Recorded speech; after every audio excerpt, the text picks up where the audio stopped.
The party conference. Always big, always buzzing with activity.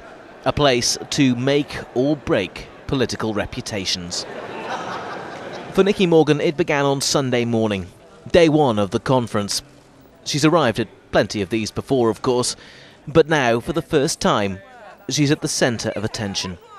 A Secretary of State, in demand from party members, lobbyists and the media. So, how is conference Secretary of State compared to a rank-and-file member that you were a few years ago? Well, I think it's more work this time when you're Secretary of State. There are fringe meetings where you are the keynote speaker and you are there talking about government policy.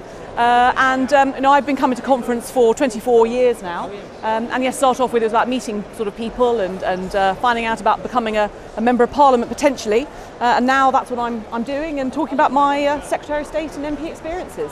And this afternoon, watched by her predecessor Michael Gove, she took to the stage for the first time.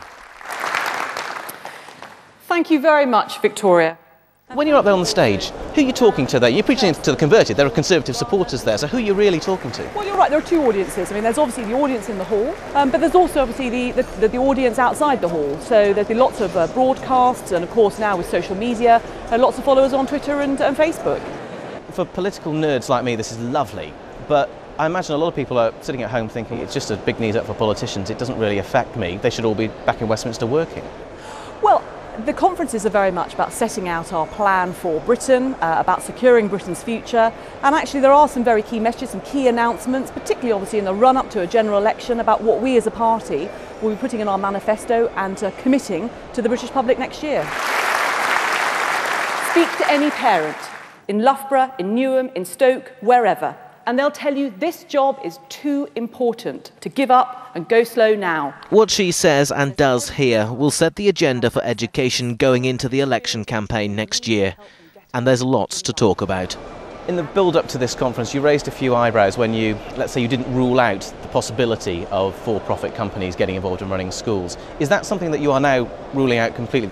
Well, I think I was very clear, but just for the avoidance of doubt, I think that the not-for-profit element has served us extremely well in our school system, and I don't see there being a scope for having a for-profit element in terms of running our schools.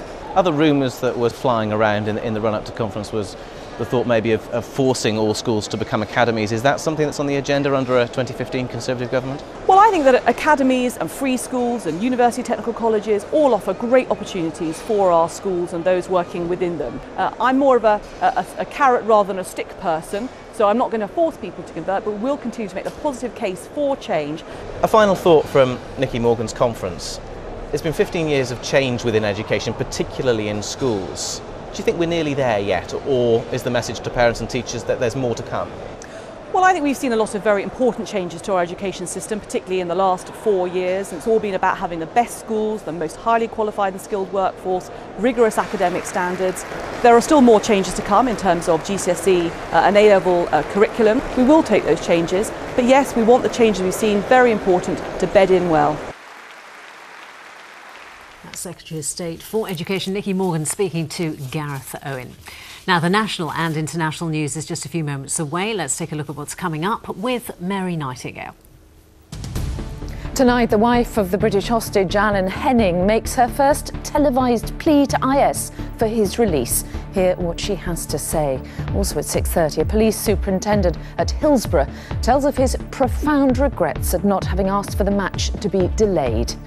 And a big fall in the number of big cats and other wildlife, down more than 50% in the last 40 years. We'll see how some in Britain are trying to halt the decline. Join Alice Stewart and me for that and more at 6:30.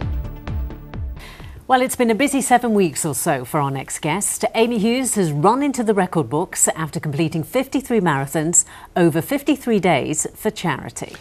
And here she is, taking part in marathon number 48 in her hometown of Shrewsbury, where she started and finished at Shrewsbury Town's football club.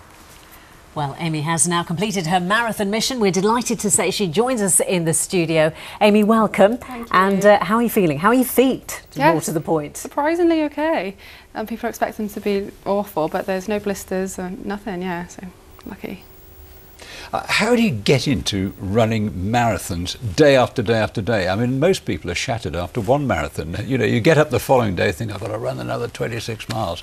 I know, I think a lot of it's mental strength, to be honest with you. And I just kind of took it day by day. I just thought of tackling the 26 miles that day and then focusing on the next day. So I wasn't thinking of how many I've got to do rather than just focusing it one day at a time. I mean, were you enjoying it? Yeah, I loved it. I had a really, really good time and I've met so many lovely people and I've got to see some really nice places. So yeah, it was good. And you got through some trainers, didn't you? I think specifically five pairs? Yeah, that's right. Which is a lot of trainers, really. Yeah, they're literally falling apart at the seams, a lot of them, yeah.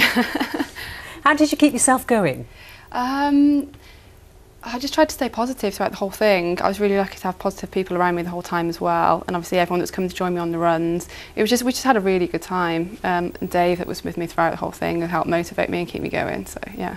And the knowledge, of course, that you're raising money for charity. Yeah. Yeah, seeing the donations come in, and I had so many nice messages of support as well. So many people were just texting, sending messages via Facebook and Twitter, so that really helped push me along as well.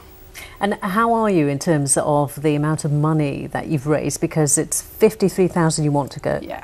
Because 53 marathons in 53 days. Where are you at the moment? Well, last few days it's really rocketed, so we're about 40,000 now, which is really good. So I really want to try and give that last push, try and reach the target. So fingers crossed.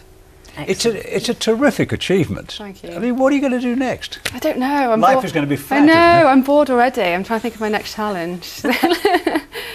You know, when you actually did the marathons, I think we had an interview with you a few weeks ago, and you said you were worried about putting on weight during that marathon. Is that true? Well, actually I had, because I only weighed myself once throughout the whole challenge, and that was only 2 weeks in, and I'd actually put on half a stone. So I'm hoping that's muscle. I don't know if it's got anything to do with the amount of Percy pigs and chocolate I was eating. Well, you look a picture of health. I mean, what next for you? To be honest, I don't know. Obviously, I'm going back to work soon, so back to normality. But yeah, I'm definitely trying to think of my next challenge. Okay, well, we certainly wish you all the best for the future. Amy, good luck with the money you're trying to raise, and we'll wait to hear from you again, no doubt. Thank you for joining us. Thanks very much. Now, you couldn't have failed to notice that the Conservatives have been in Birmingham this week. And whatever you may think about the politics, it's great news for the West Midlands economy as the 14,000 delegates spend their cash. Our correspondent Keith Wilkinson has been behind the scenes to see how one hotel has been coping with the influx of visitors.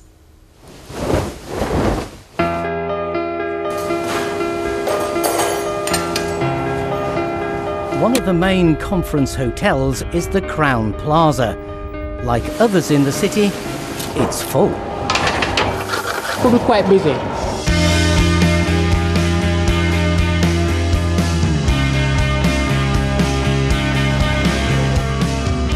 Delegates are chewing their way through 1,200 breakfasts here. The maids have had to service 1,500 rooms.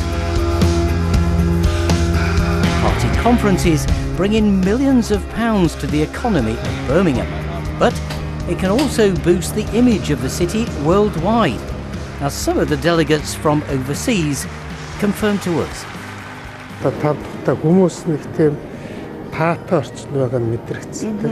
Yes, I think Birmingham has, very good sites. Like there is no traffic, and it's a very calm and quiet city. So I think it's really the city where you can live happily. Well, it certainly is traffic-free and calm in here, behind the security ring of steel. But generally it seems our visitors do have a good impression of Birmingham. Birmingham appears to be a very lovely city. I've seen only a very small part of it. People seem very hospitable. The weather has been cooperative. It's easy to get around so far, and I'm sure that after the conference I'll have a day or so to walk around and get to know the place a little better. Well, in my view of what I have seen, I think that Birmingham has a lot to benefit from events like this. And indeed, people making the journey here and realizing proximity with London, I think people will get to realize that we can just step across and enjoy what I understand is the second biggest city in terms of population of the United Kingdom. So Birmingham will definitely benefit, and I certainly think from my perspective I will come back. Even people from the Falkland Islands have come to Brum to get their message across at the conference. It's just to show people what's been happening in the Falkland Islands over the last few years, to remind people that we're still there. Obviously Argentina still claims the islands, and we try and show people that we have right to self-determination, and it's really to say what do the people of the Falkland Islands want, and we want to remain British. I think the party conferences are really important. I think they give a great shop window to what Birmingham has to offer, not just us here as a hotel, but I think hotels, bars, restaurants and conference facilities, which I think we have a great range available. As indeed they would. None of this would be possible without the backroom people like these keeping the show on the road. Keith Wilkinson, ITV News. Looks like we've done a good job, haven't we, convincing all the foreign guests that there's no traffic in Birmingham because we blocked all the roads off. That's right. But the other thing is, of course, that they love coming here because we've got all these Michelin-star restaurants. I think we've got 5 or 6 or 5 of them, I think. Manchester has none. Thought I'd mention that. Yeah.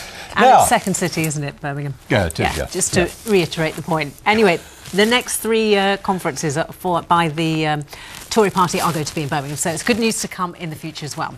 Now, there are just a few hours to go until we say hello to October, and we'll find out in a moment just how the weather's shaping up.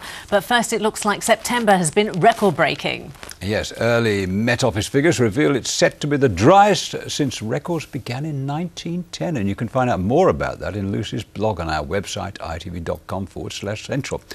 She's going to tell us about the weather now.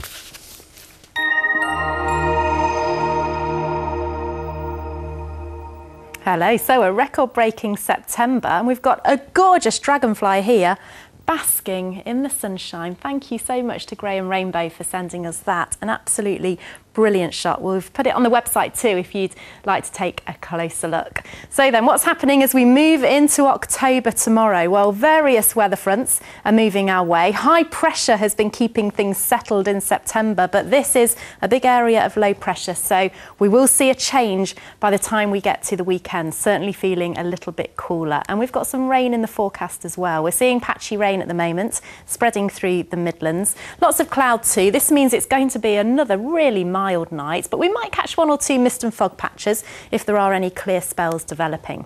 So tomorrow morning, bits and pieces of cloud and 1 or 2 sunny spells as well, and then the cloud will thicken as we head into the afternoon, producing 1 or 2 spots of rain once again. But for the 1st of October, not bad temperatures, above the seasonal average, highs of 18 or 19 degrees Celsius. So we're chasing the cloud around for the rest of the week, so some sunny breaks, the chance of some bits and pieces of rain once again as well. Decent temperatures, and then they drop off as we move into Saturday and Sunday. So although it's going to be sunny, it's going to feel cooler. I'll tell you more later.